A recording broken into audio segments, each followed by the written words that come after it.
we have big moves being made here, and this is raising the eyebrows of many people.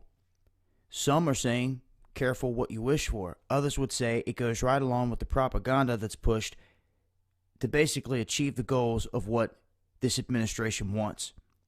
Now, feminists out there had argued for gender equality. And so, heeding their call, Obama has decided to open up the U.S. military in these combat roles to women, including the elite Navy SEALs and Army Rangers. Now, this past December, we had Secretary Ash Carter making the announcement that effective in the new year, which is now 2016, that they were going to end this long-standing call to where all these branches only had men. They are stating that they're expecting 225,000 combat jobs to open up for these women. Now, there was a request from the Marines for a partial exemption to keep infantry, machine gunners, and support reconnaissance men only. And Carter rejected that and said, no, we are a joint force, that he has made a decision which applies to the entire force. So, now the expected consequences of Obama's decisions are here. Thursday, a bill was introduced into Congress which would require women to register for the draft. So, if the bill passes, women from 18 to 26 years old would for the first time have to join men in registering for the Selective Service Program and potentially be forced to fight in future wars. So, that's where it sits here in regards to this bill. Wanted to bring it to people's attention. I had other people sending it to me, emailing it to me, some upset with the whole thing and how things are going, along with other things.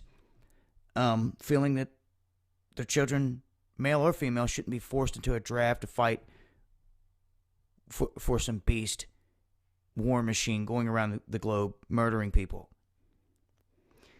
You know, you have people that have signed up in good faith, in good heart, just like anyone that takes the oath to defend their country, to do the right thing. And then you hear the horror stories from veterans that would never go back. It's war. It is killing. Bottom line, there's no pussyfooting around it, no beating around the bush. It is war. And it is going to fight a war for a government that at this point you guys should know all too well. You should see what they've done around the globe, period. You know, the National Guard was set up here as a defense mechanism for we the people, the closest thing that we have to it at this point. If there's any area in which we need to start building, it's in a defense force for we the people. In that manner, not to continue to supply the federal government with troops to send around the globe for their wars, but rather to have troops here that are trained to protect our soil and that always stay here, but do not take the command of this federal government. Would work solely and operationally out of the state, per state. How it should be. A well-regulated militia. I mean, isn't this what it all calls for? But now they're wanting to draft your sons and daughters into their military B system so they can send them to Libya, Syria, Iraq, all these other places, right? And then what? They won't be here to help us when we need them? Or will they ever even return?